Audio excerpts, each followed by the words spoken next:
So I think what we try to do at Wageningen Research is look at adaptation from both the environmental side and the social side and bring those two together. So I think we always start with how the environmental system operates, and then also by understanding what the social context is. So we just heard basically what the like physical soil situation is, etc. But then also how it interacts with basically demographic aspects, but also economic and social aspects. So that's when we try to do in DACIMED and look at adaptation is not just say, okay, adaptation is just about fixing this one thing and just looking at, for instance, heat waves, right, or floods, but how does that interact with the regional, very specific social and environmental context, and how do we deal with that? So I think in short, it's a kind of integrated consideration, but one that's always kind of asking questions and looking how it is very specific in this area, which there might be overlaps, but we have to start with that, basically the social, political and environmental context of every area that we're dealing with.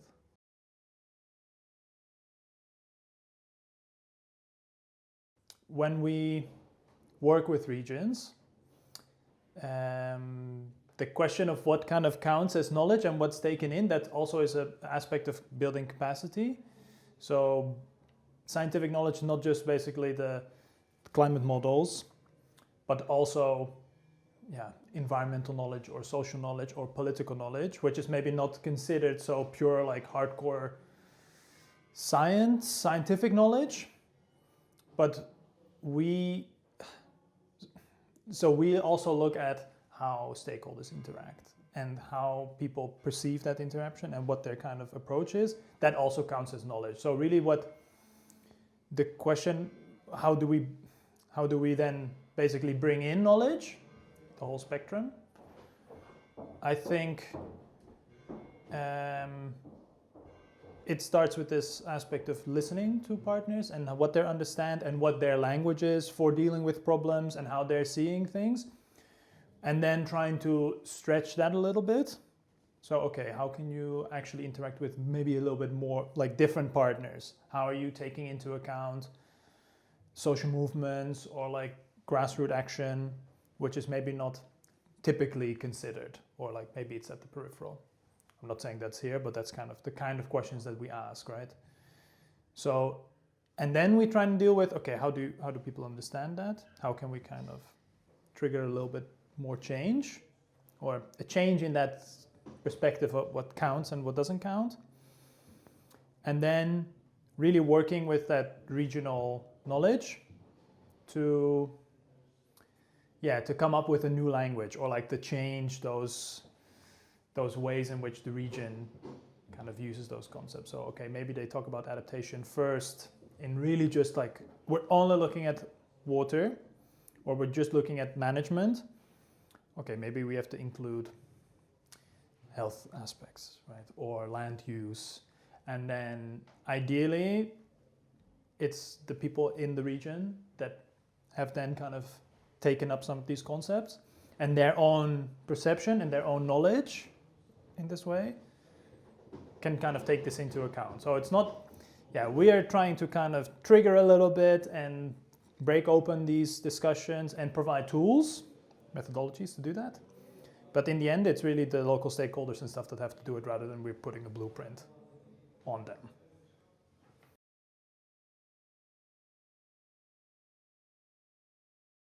I think there's definitely like great inspiration we can take from,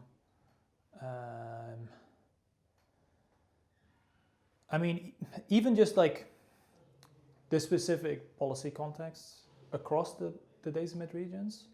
I think each of them can provide some insight, right? So in Bairas here, there's already like a great coalition around like agricultural innovation, right? And so this might be something that's very useful even in another region, like in Denmark, where a different European project that we work in. that might be useful for them because the policy actors, they're not really involved. But they have this super strong private incentives, like civil actors are really working there. So that's maybe then something we can bring to Fundao. So in that way, we're also, the inspiration we really take from working with the regions.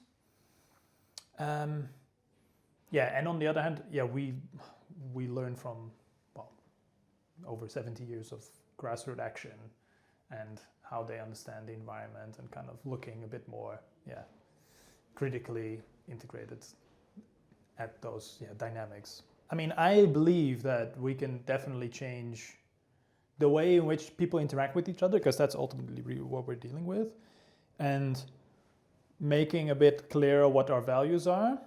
So do we want, if we want a healthy economic sector, what does that mean? Right? I think we can define that, and we can say, okay, we don't actually want everyone to leave, or one company to have all the wealth, right? So, and then from those blocks, we can come together, and that's what we're doing here, is organizing, because really it's about organization and bringing social actors together.